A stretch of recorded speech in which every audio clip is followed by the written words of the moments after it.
Bueno, el principal problema que tenemos y la gran oportunidad es la digitalización, ¿no? Y además la digitalización que tiene un efecto tremendo porque bueno, pues se ha conseguido instalar mucho en todas nuestras estructuras sociales y eso que tienen ustedes ahí es la pirámide de Maslow. La pirámide de Maslow es lo que dice que bueno, pues lo primero que queremos los humanos es estar y mantenernos vivos. Lo segundo es que nos quieran, es decir, pertenecer a un grupo. Lo tercero es tener cierta sensación de éxito y lo último, tener esa sensación de felicidad, ¿no? Y es algo que desgraciadamente la parte de abajo, pues hoy día lo vemos constantemente en las noticias con el tema de los refugiados sirios. Es decir, cuando lo más importante es la vida y Internet o las tecnologías de Internet han ido pasando por este tipo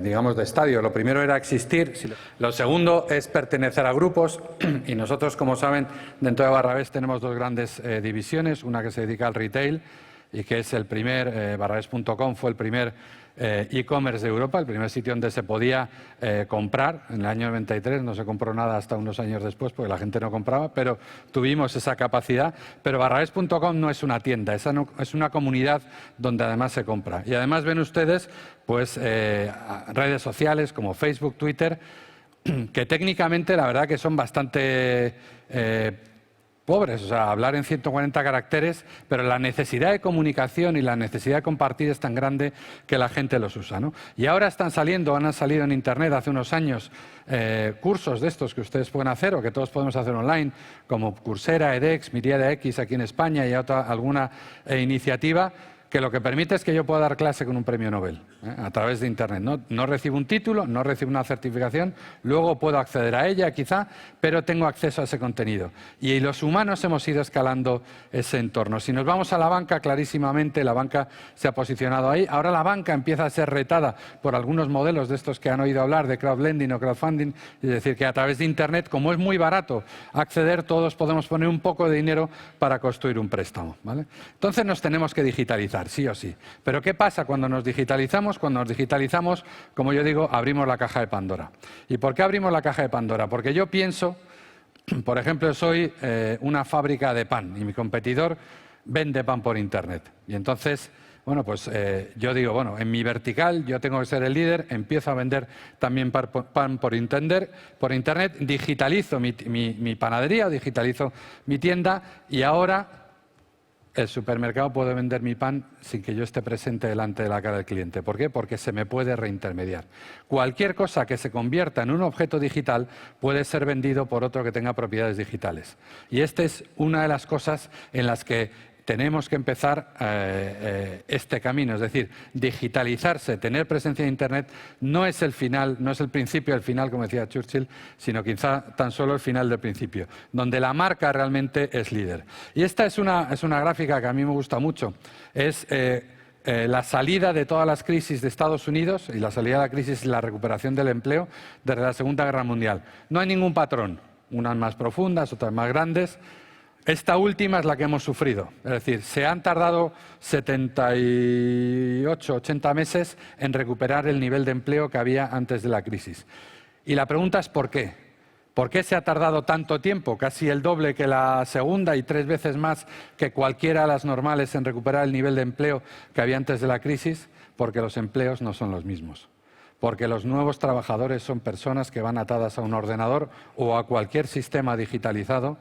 Los nuevos agricultores son personas que definen sistemas para que los tractores, no tantos quizá en España, pero ya muchos en otros países menos poblados y que pensamos menos atrasados, funcionen por GPS. Y a esos tractores hay que desarrollar aplicaciones, hay que desarrollarle software en definitiva. Es decir, este mundo digital está cambiando. No se ha recuperado Estados Unidos de la crisis hasta que no ha sido capaz de transformar empresas normales en empresas digitales. Trabajadores normales en trabajadores digitales. Y esto es algo que va a continuar y que va a venir surgiendo, ¿no? Y encima nos encontramos en un mundo que está lleno de estos movimientos que llamamos over the top, o que funcionan por encima y que es un poco como el clima, ¿no? Ese cinturón cálido que nace en el desierto del Gobi en China, que pasa hasta el Sáhara, pasando por Arabia Saudí. Es decir, tenemos un mundo interconectado, donde nos llegan muchas cosas a través de Internet que no somos capaces, no estamos preparados para regularlos o para enfrentarnos a ello, ni socialmente, ni legalmente, ni regulatoriamente, y de repente aparecen.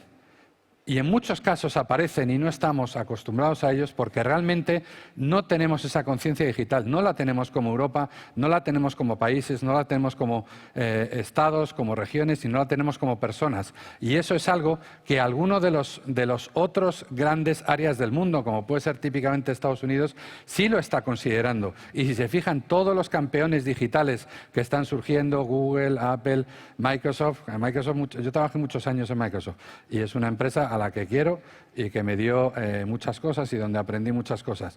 Y en muchas ocasiones he visto muchos titulares que lo tildaban de un perdedor, ¿no? La cotización bursátil de Microsoft desde el año 2009 hacia acá se ha triplicado. Para ser un perdedor, o sea, Estados Unidos nos está ganando toda esa batalla porque nosotros, el resto del mundo en realidad, pero nosotros como europeos deberíamos ser capaces de reaccionar todo mucho mejor a esto. Bueno, en un mundo donde la tasa de fertilidad es 2.1, es decir, no nacen más niños, la tasa de fertilidad está estancada. La única forma, digamos, de meterle más productividad al planeta es a través de la tecnología, de meterle más crecimiento es a través de la productividad. Es decir, no hay más población para crecer más en PIB, y lo que tenemos que hacer es que los que estamos lo hagamos mejor, y la única forma de crear esto es a través de productividad. Y si se fijan, ahí hay una gráfica entre la gente que está teniendo más productividad y la que no estando, y cada vez estas dos gráficas se separan más. Y se separan más por una consecuencia, y es que quien está digitalizado empieza a entrar mejor en las cadenas de extremo a extremo. Es decir, en principio digitalizamos, pues yo qué sé, como en todas las empresas, las nóminas. Luego apareció Internet y nos pusimos a digitalizarnos cara a los clientes. Ahora empezaremos a digitalizar, y es algo en lo que voy a hablar ahora, la parte de atrás, la parte sobre todo de la fabricación. Y no digo a mecanizar, digo a digitalizar. Y cada vez es más el camino que hacemos en coche. Es decir, veníamos de hacer trozos a caballo y trozos en coche. Y cada vez la carretera que se puede hacer llega más de extremo a extremo. Y si antes yo podía hacer 3 horas en coche y 27 a caballo, pues bueno, si eran 27 o eran 24, pues no importaba mucho. Pero si yo puedo hacer 4 en coche, ahora puedo hacer 6 o 20 a caballo, la diferencia que tengo entre ser digital del todo o no ser digital del todo es muy grande. La diferencia que hay entre las empresas que adoptan una actitud digital y las que no adoptan no converge. Cada vez se separa más, crea gigantes, crea concentración y va a provocar problemas y una reorganización. Con lo cual es urgente la digitalización. Y hay muchas empresas que lo están viendo. Muchos pueden pensar, este señor ha fumado, algo raro, ahí fuera, le ha dado el sol demasiado. Bueno, pues hay empresas como La Prensa. Estas dos imágenes no le pueden impactar a nadie. Hay otra incluso de la Plaza de San Pedro, que algunos habrán visto, cuando se nombró al Papa Benedicto XVI y al Papa que tenemos ahora. Cuando se nombró al Papa Benedicto XVI, la gente estaba mirando, es que no sé cómo se dice, la coronación o la canonización del nuevo Papa, la gente estaba haciendo fotos con móviles, miles de móviles entrando ahí. Hay una era digital y esto, sin embargo, por ejemplo, cuando nos vamos a los medios y nos vamos a los medios escritos, miren el impacto que ha tenido en la prensa escrita. La prensa escrita no la conocemos y no existe como existía hace 10 o 15 años. Es un nuevo modelo, se tiene que reinventar, se está reinventando todos los días.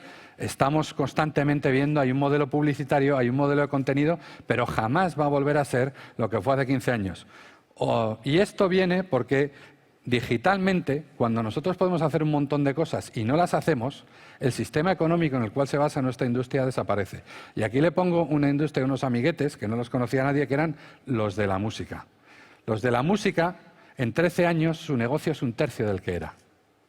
Ahora se está recuperando con las ventas online, pero ustedes se imaginan una industria como la de la música, con gente que nadie conocía, como los Beatles, Michael Jackson, Manolo Escobar. O sea, una industria irrelevante, irreconocible, ¿no? Que era muy poderosa tanto en lo económico como en la imagen. No cogieron la última ola. Si ven las olas que hay ahí, pues hay el disco, el CD, el cassette, el CD. No existe la música digital, no llega a esa ola. Y en 13 años pierden 2/3 de su negocio. Y esto es lo que nos viene y que lo que nos puede estar pasando a todos si no adoptamos ese modelo digital. Y les voy a poner algún ejemplo, ¿no? ¿Qué tienen en común PayPal, WhatsApp y Booking.com? Si alguno de ustedes no es muy técnico, Booking.com, que es la herramienta que usan muchos para alquilar un hotel o una casa rural. Yo tengo una casa rural, bueno, es más bien de mi mujer. ¿Quién ha restaurado la casa rural? Yo. ¿Quién ha pedido un préstamo? Yo. ¿Quién paga la limpieza? Yo. ¿Quién paga el gasoil? Yo. ¿Quién se lleva un 18%? Booking.com. Es un mundo. ¿Dónde está la cadena hotelera? ¿Dónde está su riesgo? ¿Qué tiene esta gente en común? Que tiene datos. Hay una nueva economía del dato. Y hay 3 grandes revoluciones, y yo creo que esto lo tenemos que empezar a ver y se tiene que empezar a estudiar clarísimamente en las escuelas. Hay una revolución agrícola donde el bien raíz es lo que predomina, la tierra, el oro, el trigo. Hay una revolución industrial donde el capital es lo que prima. No digo que el trigo no sea valioso, pero se compra con dinero. Y ahora hay una revolución y es quien tenga el dato va a tener el poder, punto. Y es así de claro. Y si nos fijamos cómo están creciendo el número de datos en el mundo, el número de datos crece exponencialmente. Y si cualquiera de ustedes hace un poco examen de conciencia por la noche, ¿dónde están sus datos? Casi todos sus datos de su vida personal, por lo menos de la mía, residen en más del 90% en servidores de Estados Unidos de América. Europa está perdiendo esta batalla tremendamente, a grandes niveles, y debemos intentar recuperarla a niveles más pequeños. Si se fijan, algún otro ejemplo, Uber es esta compañía que monta tanto revuelo, no tiene un solo coche y tiene en Estados Unidos la flota de taxis más grande de Estados Unidos y ningún taxi es suyo. Facebook es el medio de contenido más popular del mundo, no crea ni una sola coma de contenido. Airbnb es una de las cadenas de habitaciones más grandes del mundo, no tiene un solo hotel. Estamos en el mundo del dato y si quieren ver las comisiones que cobran son bastante generosas, todos ellos. El dato es el modelo de la nueva moneda del mundo, ¿no? Y no solo los players que son digitales, sino que los que vienen del mundo físico, por decirlo así, se han dado cuenta de esto. Hay 2 grandes ejemplos. General Electric tiene una plataforma para converger y trabajar en el mundo industrial todos juntos. El 35% ya de los ingresos o del beneficio de General Electric viene del software, no viene de cosas físicas. Luego detrás habrá cosas físicas, pero sobre todo el software. Y gente como Starbucks, que hizo una aplicación pues para hacer muy sencillo su pago en el año 2013, que todavía el pago no estaba, pero ellos reclaman que el 90% de todo el pago por teléfono que se hizo en Estados Unidos se hizo a través de su aplicación, porque se usó en otros comercios y todo eso. Es decir, lo físico también entiende el mundo digital. Si uno piensa que es Google, pues Google es una compañía que sirve para hacer búsquedas o es una compañía que almacena datos para tener inteligencia artificial.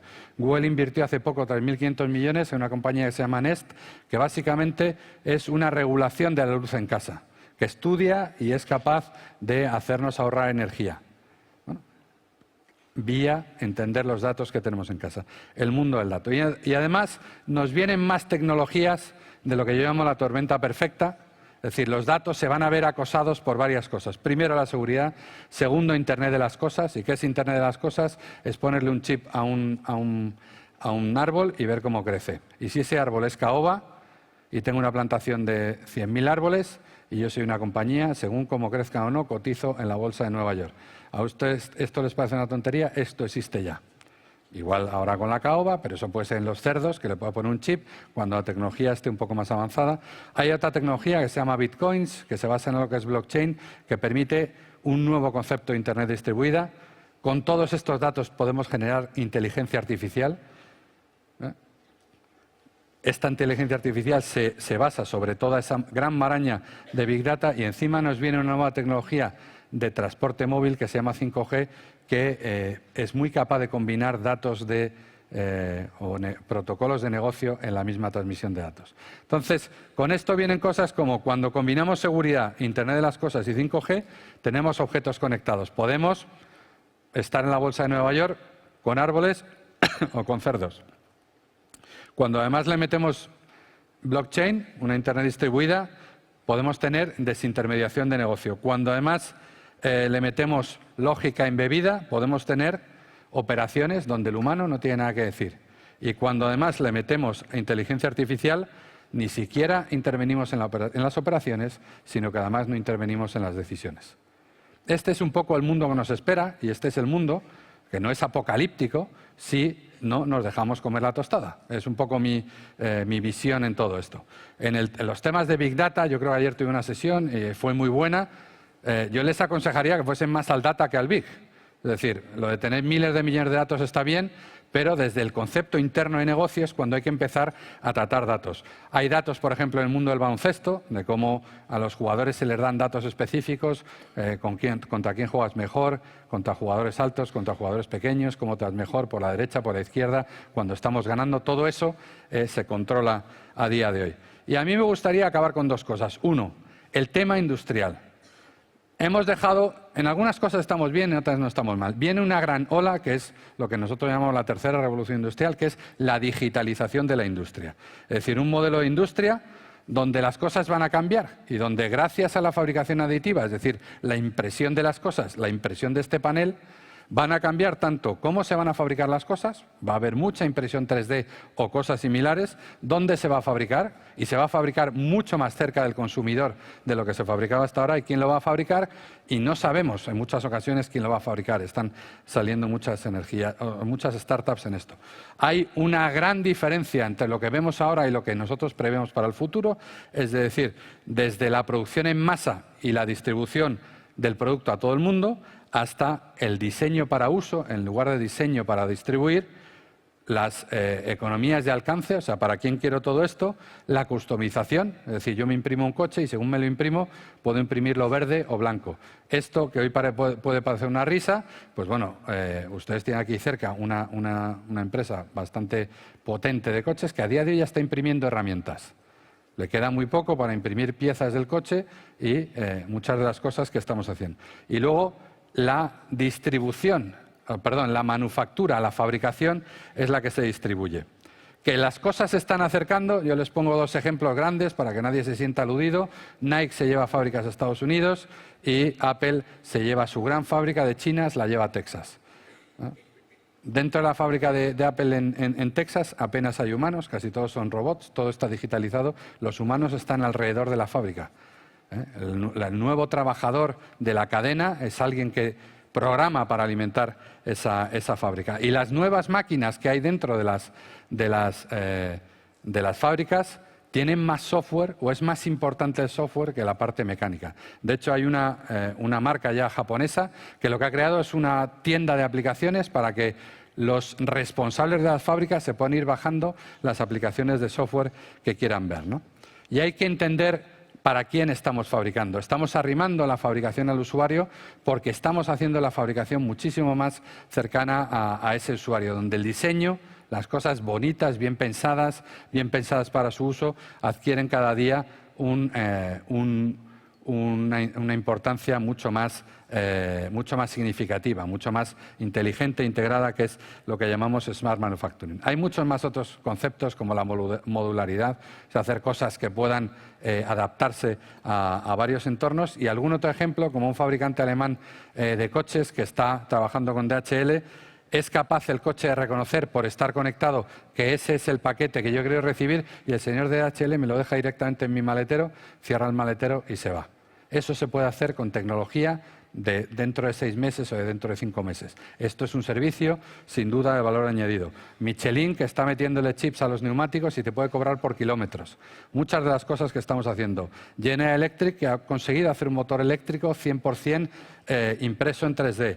Fabricaciones, como le decía, General Motors, que es capaz de fabricar herramientas en 3D y evoluciona a fabricar piezas de coche en 3D y máquinas que ya son capaces de imprimir en acero o en metales. Y, evidentemente, un montón de fondos de inversión para inventar este mundo y grandes compras de compañías para hacer posible este mundo. Hay una última cosa, y son las personas, que son lo más importante en esta ecuación, ¿no?